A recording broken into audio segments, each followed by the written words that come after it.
दोस्तों स्वागत है आपका डे 2 के साथ में फोर्थ सेमेस्टर केमिस्ट्री के भाई 15 दिनों की सीरीज में दूसरा ये क्लास होने वाला है और एक एक चीज बहुत डिटेल में समझा रहे हैं भैया। चलो शुरू करते हैं और समझाते हैं आपको कि कौन कौन से और विकल्प हैं जो आपके लिए मोस्ट वांटेड होने वाले हैं। सबसे पहला क्वेश्चन, एक क्वेश्चन आया हुआ है द एलिमेंट, यानी वो कौन सा तत्व है हुज इलेक्ट्रॉनिक कॉन्फ़िगरेशन, जिसका जो विन्यास है, इलेक्ट्रॉनिक विन्यास है, वो कितना है भाई 1s2 2s2 2p6 3s2। जरा ध्यान से समझना भैया, 1s2 2s2 2p6 3s2 under is displace, यानी ये कौन सा तत्व है भैया, ये धातु है, अधातु है, उपधातु है, मिश्र धातु है। तो एक तरीका होता है, समझो। सबसे पहले हमने आपको बताया था जो कोश होते हैं, शेल्स होते हैं, वो होते हैं KLMN। 9th क्लास में बच्चों को पढ़ाया जाता है। K में 2 इलेक्ट्रॉन होते हैं, L में 8 होते हैं, M में 18 और N में 32 होते हैं। ठीक, बोरबरी ने बताया था कि भैया, कौशल लुईस ने बताया था कि भैया जिसके बाहरी कोश में 8 इलेक्ट्रॉन होते हैं वो ना इलेक्ट्रॉन देता है ना इलेक्ट्रॉन लेता है। तो आओ चेक करते हैं कि इनके बाहरी कोश में कितने इलेक्ट्रॉन हैं। चेक करने का तरीका क्या है, सबसे पहले 2 गिने जाएंगे, फिर 8 गिने जाएंगे, फिर 18 गिने जाएंगे, फिर 32 गिने जाएंगे। आओ गिनते हैं भैया। तो सबसे पहले अगर हम गिने तो देखो 2, फिर ये 2 और 6 8। ठीक, अब क्या अगले 18 मिल रहे हैं? नहीं मिल रहे हैं। कितने बचे भैया? 2 इलेक्ट्रॉन बचे हुए हैं। होने कितने चाहिए? 8 होने चाहिए। तो जब इनके पास 2 बचे हुए हैं तो तरीका ये होता है 8 पूरे करने के लिए या तो इन्हें कोई 6 इलेक्ट्रॉन और दे तो इनके 8 हो जाएंगे, या तो ये अपने 2 किसी को दे दें तो ये 2 और 6 8 पीछे रहेगा आराम से। तो ये अपने 2 इलेक्ट्रॉन किसी को दे देंगे तो धनी कहलाएंगे, अमीर कहलाएंगे, धनायन बनाएंगे। और धाधा से याद करो, जो धनायन बनाते हैं, पॉजिटिवली चार्ज होते हैं, वो सारे मेटल यानी धातु होते हैं। धा से धनायन, धा से धातु।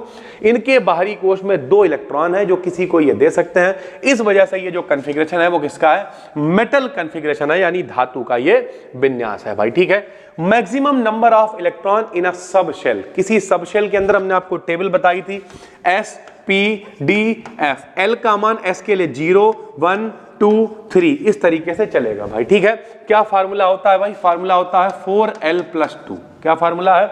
4l+2। भैया L का मान S के लिए कितना रख दोगे? 0 रख दोगे। प्लस में कितना आएगा? 2। ये तो 0 हो गया। कितना बचा बताओ? 2 बचा। यानी यहां पे S में कितने इलेक्ट्रॉन हो जाएंगे? 2 इलेक्ट्रॉन हो जाएंगे। P के लिए अगर आप 1 रख दोगे, 4 1 कम 4 और 2 कितना हो जाएगा? 6। यानी P में कितने इलेक्ट्रॉन हो जाएंगे? 6 हो जाएंगे। ऐसे ही इसमें 10 होते हैं, इसमें 14 होते हैं, आपको बता चुके हैं। तो अगर नंबर ऑफ इलेक्ट्रॉन किसी सबशेल में निकालने हैं, उपकोश में निकालने हैं, तो फार्मूला लगाएंगे 4l+2 भाई। ठीक है, the uncertainty principle applied to. भैया जो अनसर्टेनिटी, हाइजेनबर्ग की अनिश्चितता का सिद्धांत है, वो किस पे अप्लाई होता है? तो वो अप्लाई होता है माइक्रोस्कोपिक पार्टिकल्स पे। माइक्रोस्कोपिक मतलब जो छोटे छोटे पार्टिकल्स हैं उनके ऊपर अप्लाई होता है भाई। ठीक है, उसके अलावा देखो एक क्वेश्चन इस तरीके का आता है कि भैया अनुचुंबकीय, प्रतिचुंबकीय, अनपेयर्ड इलेक्ट्रॉन, पेयर्ड इलेक्ट्रॉन, इनके बारे में बताओ। तो फार्मूला है भाई, जरा देखो यहां पर क्वेश्चन आया हुआ है Ni डबल पॉजिटिव। ठीक, अब आप 4th सेमेस्टर में हो, विन्यास आपको बनाना आना चाहिए। निकिल का विन्यास होता है 28, कॉन्फ़िगरेशन 28 है।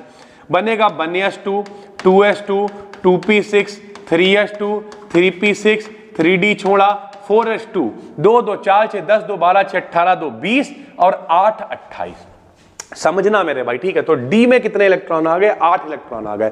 लेकिन 2 इनके ऊपर प्लस भी हैं। 2 प्लस का मतलब इन्होंने अपने 2 इलेक्ट्रॉन किसी को दे रखे हैं, तो बाहर वाले 2 इलेक्ट्रॉन किसी को दे दिए। ये विन्यास आ गया भाई। ठीक, D में ऑर्बिटल यानी डब्बे कितने बनते हैं? 5 बनते हैं। पिछली वीडियो में हम बता चुके हैं, जो डे 1 था, आपको देखना चाहिए अगर नहीं देखा है भाई। ठीक है, हर डब्बे को कहते हैं ऑर्बिटल। एक ऑर्बिटल में 2 इलेक्ट्रॉन आ सकते हैं, लेकिन पहले सब में एक एक भरा जाएगा। 1 2 3 4 5 है कितने? 6 7 8। कितने बिना जोड़े के इलेक्ट्रॉन रह गए? 2 जो बिना जोड़े के इलेक्ट्रॉन रह गए हैं, इसलिए इसका आंसर अनपेयर्ड इलेक्ट्रॉन कितने हो गए? 2। और जहां कहीं भी बिना जोड़े के इलेक्ट्रॉन होंगे उसे कहेंगे पैरामैग्नेटिक। क्या कहेंगे? पैरामैग्नेटिक, अनुचुंबकीय।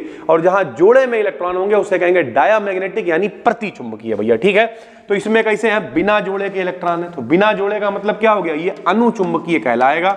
अनुचुंबकीय को अंग्रेजी में हम लोग कह देंगे पैरामैग्नेटिक भाई। ठीक है, इस तरीके से भी क्वेश्चन पूछे जाते हैं। इलेक्ट्रॉन क्या है? तो इलेक्ट्रॉन बीटा पार्टिकल है भाई, सीधी सी बात है।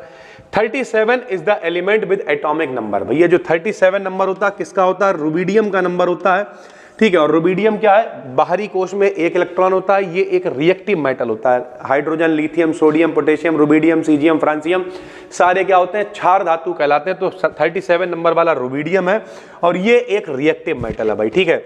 The wave nature of electron was verified, भैया सभी को पता है, डी ब्रॉगली ने आपको बताया कि भैया जो छोटे छोटे पार्टिकल्स हैं जैसे इलेक्ट्रॉन वगैरह, इनमें कण प्रकृति भी होती है, तरंग प्रकृति भी होती है, वेव और पार्टिकल दोनों के नेचर पाए जाते हैं।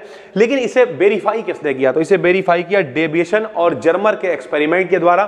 तो डेविएशन जर्मर ने बताया ये जो एक्सपेरिमेंट था कि किस तरीके से पार्टिकल्स वेव नेचर को शो करते हैं। According to de Broglie hypothesis, यानी डी ब्रॉगली जो सिद्धांत है वो क्या कहता है, ये कहता है कि जो पार्टिकल्स होते हैं वेव लाइक कैरेक्टरिस्टिक्स, यानी इनमें वेव नेचर भी पाया जाता है और पार्टिकल नेचर भी पाया जाता है, यानी कण और तरंग दोनों के नेचर पाए जाते हैं। इसी को डुअल नेचर ऑफ पार्टिकल कहते हैं भाई, ठीक है। Which of the following is isoelectronic, ध्यान से समझो, आइसोइलेक्ट्रॉनिक मतलब इलेक्ट्रॉनों की संख्या किनमें सेम है, तो गिन लेंगे भैया। नियॉन का नंबर होता है 10, जितना जिसका नंबर होगा उतने होंगे इलेक्ट्रॉन और उतने ही होंगे प्रोटॉन।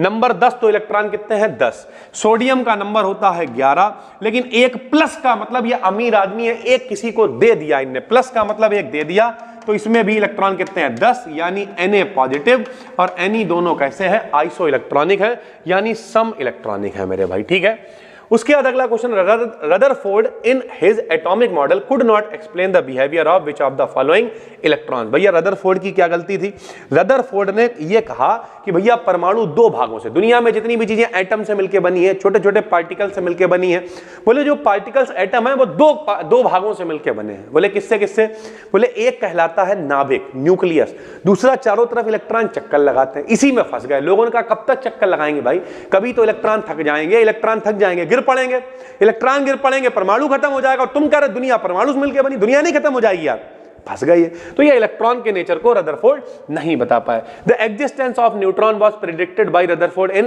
मतलब इन्होंने कहा कि भैया न्यूट्रॉन की भी उपस्थिति होती है, ये रदरफोर्ड ने कब बताया, 1920, पिक्चर से याद रख सकते हो भैया, ठीक है। डुअल नेचर ऑफ पार्टिकल किसने बताया भैया, तो डी ब्रॉगली ने बताया, बिल्कुल आसान है, कण और तरंग दोनों के नेचर पाए जाते हैं। In the Rutherford atomic model the alpha particles were struck on, मतलब किस पे टकराए थे, याद करो, छोटे क्लास में आपने पढ़ा होगा अल्फा कणों के प्रकीर्णन का प्रयोग, सोने की पतली पन्नी ली, टकराए, कुछ सीधे लौट गए, कुछ वापस आ गए, बताया बीच में नाभिक होता है। तो रदरफोर्ड ने गोल्ड की फॉइल ली थी, पतली सी पन्नी का प्रयोग किया था, बहुत कम रिएक्टिव होता है गोल्ड, इस वजह से इसका प्रयोग किया गया था भाई, ठीक है। The maximum number of electrons in a shell, अधिकतम इलेक्ट्रॉन कितने आ सकते हैं किसी कोश में, बता चुके हैं 2n², जैसे भैया अगर हम कहें K-L-M-N, के भैया के कौन सा कोश है, पहला है, ये दूसरा है, ये तीसरा है, ये चौथा है, ये पहला है, तो n का मान कितना रख दोगे, 1 रख दोगे, 2 1 कम 1 दूनी 2, यानी इसमें कितने इलेक्ट्रॉन आ जाएंगे, 2 आ जाएंगे। यहाँ 2 दूनी 4 दूनी कितना आ जाएगा, 8 इलेक्ट्रॉन आ जाएंगे। ऐसे ही 18 आएंगे, ऐसे ही 32 आएंगे, पिछले डे 1 में आपको बता चुके हैं, उसे आप जरूर देखें भाई, ठीक है। इलेक्ट्रॉन क्या होता है, तो बीटा पार्टिकल होता है।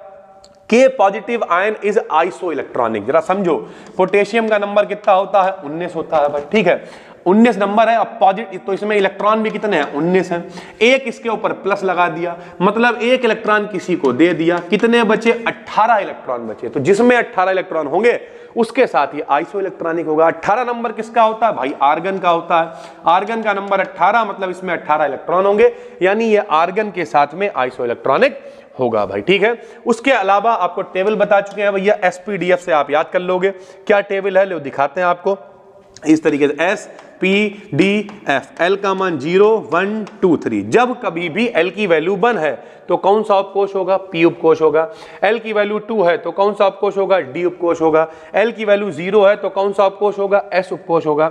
ये भी आपसे पेपर में पूछे जा सकते हैं भाई, ठीक है। The magnetic quantum number, magnetic quantum number को और क्या कहते हैं भाई, तो इसे थर्ड क्वांटम नंबर भी कहते हैं। 4 क्वांटम नंबर होती हैं, आपको बता चुके हैं, जो इलेक्ट्रॉन की पोजीशन को बताती हैं, एनर्जी को बताती हैं, 4 होती हैं, N L M S, मुख्य दिगंशी चुंबकीय चक्रण, principal quantum number, azimuthal quantum number, magnetic और स्पिन, तीसरी वाली जो होती है मैग्नेटिक, इसलिए से थर्ड क्वांटम नंबर भी हम लोग कहेंगे। फ्रीक्वेंसी यानी आवृत्ति को काहे से लिखते हैं, तो आवृत्ति को भैया n से लिखते हैं, ठीक है। अगर आप अल्टरनेटिंग करंट पढ़ रहे हो, प्रत्यावर्ती धारा, तो f से भी लिखते हैं कई जगह पर, लेकिन और प्रकाश की आवृत्ति को न्यू से लिखते हैं। लेकिन फिलहाल यहाँ पर नॉर्मल फ्रीक्वेंसी की बात करी जा रही है। आवृत्ति फ्रीक्वेंसी क्या होती है, कितना एक सेकंड में काम हो रहा है। किसी के चप्पल पड़ी, एक सेकंड में जितनी चप्पलें पड़ेंगी वो चप्पलों की आवृत्ति है। दिल हमारा धड़क रहा है, एक सेकंड में जितनी बार धड़केगा तो दिल की आवृत्ति, धड़कने की आवृत्ति है। Quantum numbers are used to describe, quantum number किसे बताती है? तो इलेक्ट्रॉन को बताती है, इलेक्ट्रॉन की ऊर्जा को बताती है, स्थिति को बताती है।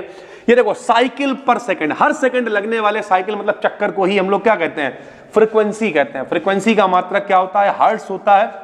हर्ट्ज असलियत में वैज्ञानिक का नाम है और इनके दोस्तों ने आवृत्ति के बारे में भैया बहुत डिटेल में खोज करी थी, लेकिन इन्हें खुश करने के लिए, गिफ्ट देने के लिए बोले तुम्हारे नाम पर हम हर्ट्ज मात्रक रखे थे। तो आवृत्ति का मात्रक हर्ट्ज होता है, ठीक है। बामर सीरीज किसने मतलब कब खोजी गई? तो बामर ने खोजी, भैया नाम पे ही है बामर series. Lyman, बामर, Paschen, bracket फुंड, 5 series आपने पढ़ रखी हैं।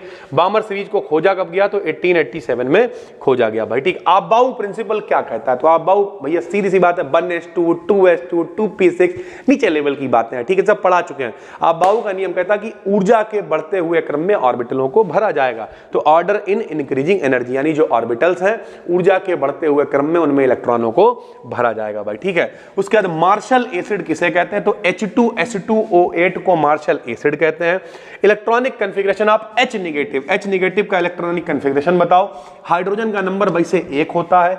1 माइनस का मतलब यह भिखारी है, इसने किसी से 1 इलेक्ट्रॉन ले लिया तो इलेक्ट्रॉन कितने हो गए? 2 हो गए, यानी 1s2 इसका विन्यास हो जाएगा भाई, ठीक है।